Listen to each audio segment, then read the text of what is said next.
আপনি সৌদি সরকারের পক্ষ থেকে নতুন একটি আপডেট দিয়েছে, যেটা এই মুহূর্তে আপনারা আমার স্ক্রিনে দেখতে পাচ্ছেন, যে ব্যাট রিফান্ড নামে একটি অপশন তারা চালু করতে যাচ্ছে, যেটা 2025 সাল থেকে।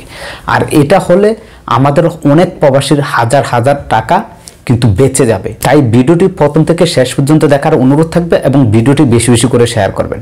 সৌদি সরকারের পক্ষ থেকে যে নতুন আপডেটটি দিয়েছে, আপনি অর্থাৎ একজন প্রবাসী বা একজন ট্যুরিস্ট যারা এই দেশে ভিজিট ভিসা আসবেন বা উমরা ভিসা আসবেন, হজ করার জন্য ফ্যামিলি ভিসা আসবেন, আসার পর আপনি এই দেশে থেকে যত ধরনের কেনাকাটা আছে, আপনি স্বর্ণ অলংকার বা অন্যান্য জিনিস যত ধরনের কেনাকাটা আছে, আপনি যা যা কিনবেন প্রত্যেকটি জিনিস কেনার সময় কিন্তু সরকারকে 100 রিয়ালে আপনার কিন্তু 15 রিয়াল কিন্তু ব্যাট দিতে হয়। টাকাটা আপনাকে ফেরত দেওয়া হবে, অর্থাৎ আপনার ব্যাটটি আপনাকে রিফান্ড করা হবে, তাও সেটা সরকারের পক্ষ থেকে। আপনি কিন্তু যখন একটা জিনিস কিনবেন, স্বর্ণের দোকান এক জোড়া কানের দুল কিনলেন, সাপোজ এই কানের দুলটা ধরেন সাপোজ 1000 টাকা, আপনাকে কিন্তু এইখানে ওই যে 115 রিয়াল করে ব্যাট, আপনাকে কিন্তু সেই 1000 টাকায় 150 টাকা আপনাকে কিন্তু ব্যাট দিতে হবে। ব্যাট দেওয়ার পর ওইখান থেকে যে রিসিপ্টটা, সেই রিসিপ্টটা আপনার কাছে রেখে দিতে হবে।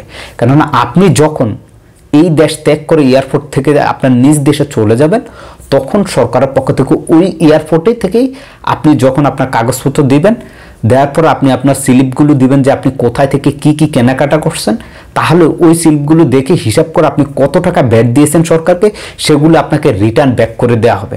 অর্থাৎ এক কথায় আপনি ট্যুরিস্ট হিসাবে এই দেশে আসবেন, উমরা করার জন্য এই দেশে আসবেন, আপনি এই দেশে বিজনেসের কাজে আসবেন, আপনি এই দেশে ফ্যামিলি বিষয়ে আসবেন। আসার পর আপনার যতদিন খুশি মন চায়, 3 মাস 6 মাস 1 বছর যতদিন থাকেন, যত ধরনের জিনিসপত্র কেনাকাটা করেন, এবং আপনি যখন এই দেশ থেকে চলে যাবেন, যাওয়ার সময় এয়ারপোর্টে সেই কাগজপত্রগুলো দিলে সকল ব্যাটগুলো আপনার হিসাব করে আপনি যত টাকা ব্যাট দিয়েছেন সেই সমস্ত টাকা আপনাকে রিফান্ড করে দেওয়া হবে, অর্থাৎ আপনার ব্যাটগুলো আপনাকে ফেরত দেওয়া হবে, যাতে করে আপনি খুশি হন এবং পরবর্তীতে সৌদিতে আসার জন্য আপনি আরও বেশি আগ্রহী হন। এই যে আপডেটটা, এখন অনেকের মনে প্রশ্ন হবে যে 4-5 জনের কিছু কিনছে, ওই রিসিপ্টগুলো আপনি নিয়ে সেখানে দিবেন, সেটা দিলে হবে না ভাই। এটা কিন্তু আপনি জাস্ট কোনো দোকান থেকে, আপনি কোনো বাঙালি দোকানে গিয়ে কিনলেন একটা জিনিস, কিন্তু 5টা জিনিস উঠে আনলেন, সেই রিসিপ্টটা দিবেন, সেটা দিলে কিন্তু হবে না। এইখানে আপনাকে দিতে হবে, আপনি যখনই কোনো দোকান থেকে কোনো কিছু কেনাকাটা করেন, সেক্ষেত্রে সর্বপ্রথম আপনার যে অরিজিনাল যে পাসপোর্টটি আছে, সেই পাসপোর্টটি তাদের কাছে দিলে সেই পাসপোর্ট নাম্বার অনুসারে তারা আপনাকে মেমো করে দিবে, অর্থাৎ রিসিপ্ট করে দিবে। সেই রিসিপ্ট আপনাকে দেখাতে হবে। কিন্তু আপনি শুধু একটা রিসিপ্ট নিয়ে দিলেন যে আমি এত টাকার মাল সামানা কিনছি, আমার এত টাকা ব্যাট দিয়েছি, আমাকে এত টাকা ফেরত দেন, সেটা দিবে না।